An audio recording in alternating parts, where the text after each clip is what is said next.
Assalamualaikum. Ayan si Bunso. At ayan naman ang kuya. Oh, diba? So, ang tagal na hindi kami nakapag-upload ng vlog. Ako pala. Kasi, hindi ko din alam. Pero ngayon, ang tagal na rin nagsimula ang Ramadan dito sa Pakistan. Nakailang punta na rin kami sa mga invitation ng mga kaibigan, mga close relatives ni Habi. Pero hindi pa rin ako nakakapag-vlog that time, diba? Pero this time, pupunta kami ngayon kay Najaf Baji. Kung naalala nyo, yung isang Pakistani friend na meron din na kaming vlog together. Nasa YouTube ko na. Na-upload ko na yan. Nag-aantay na lang kami kay Habi na pipikapin niya kami.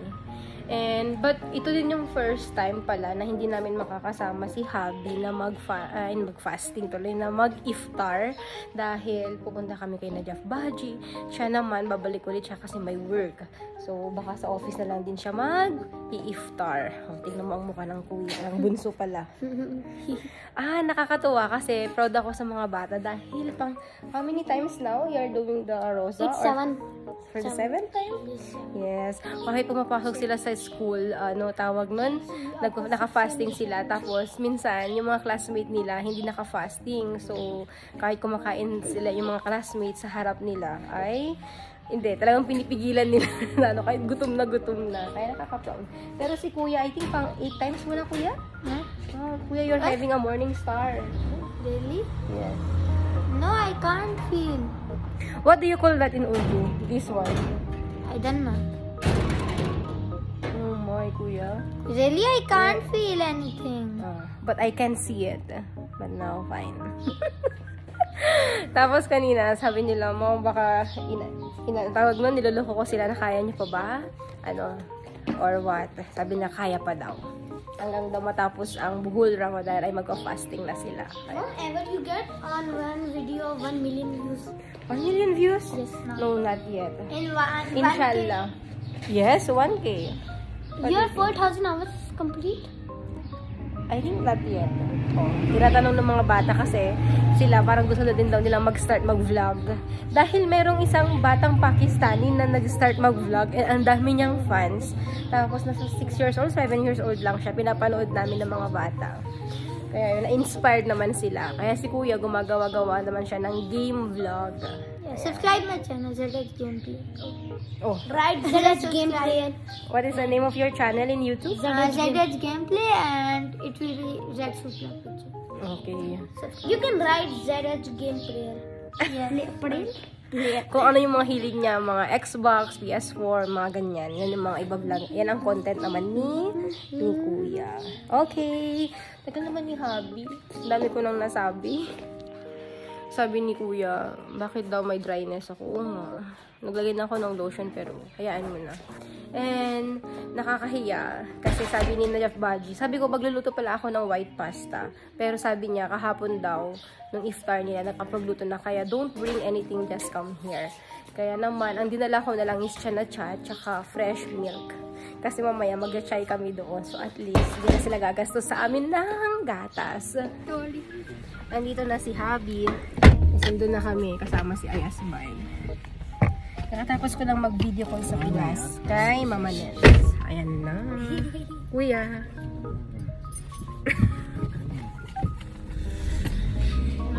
Si Najaf Baji pala ay pinsang buo. Ay, hindi pala pinsan.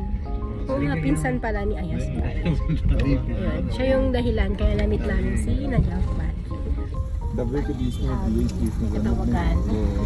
Si Ayasbay ang nagdadrive. Itong bunso na to na kanina pa sinasabi na gutom na daw siya. Kung pwede daw i-break niya yung fast niya. Sabi ko naman, sayang naman yung effort mo. 2 hours, 3 hours na lang natitira. Copy that?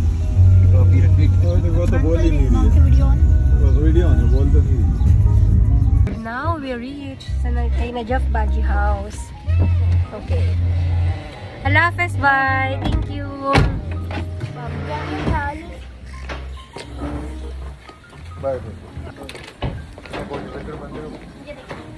Yan na ang bunso. Knock knock.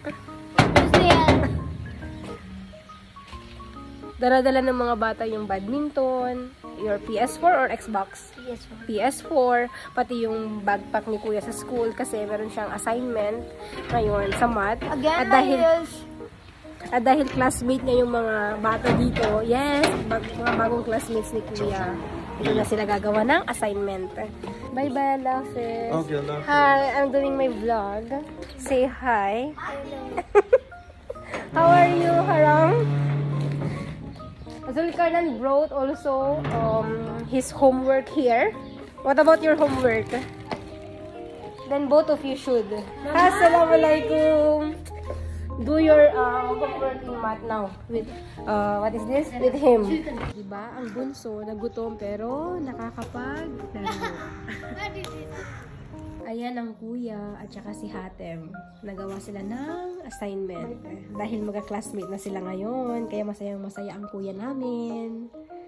Oh. Sina Jeff Balji ay nagawa ng samosa. Ngayon lang ako makakapanood ng ng nagawa ng samosa. Homemade samosa. So, ito yung ingredient. Ayan. Magawa din sila Jeff Balji ng imli ito or yung sampalok. And then, alubukara na dried. Gagawa daw siya ng juice. Hindi ko alam kung paano ba ito. Well, may bago akong matitikman. Ang iftar namin today here with na Jeff Balji ay hindi ganun ka-busy. Dahil nakapagluto na siya ng salen. Bago pa kami dumating, nakapag-prepare na rin siya ng samosa. So, mamaya ay magpiprito na kami bago mag-6. Ayan na ang pakura. Ay, pakura tuloy. Samosa. Nagawa niya yung Jeff Balji. And this one also. Potato pakura. Saan na sila bunso? Tsaka si Haram. Kaya naglalaro sila dito. What happened? Bunso. Na kanina pa gutom, pero ayaw naman magpahinga. Okay, you want to play with me? Badminton? Oh, you don't want to have rest, huh? Okay, come. Let's play badminton also. Because right now we are not busy in the kitchen before 6, so we'll start trying the things. Sure. Do you want to do a one round? Do you want to do one round? One round off. Let's go if you want to. Why not?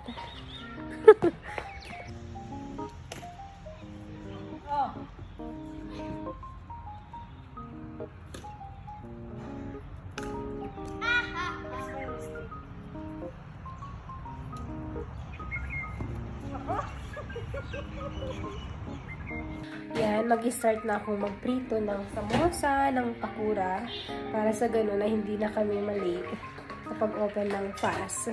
Simulan na akong magprito ng pakura. Watching. A maid? Who's coming? Maid, yes. Yes? Yes. And how much monthly?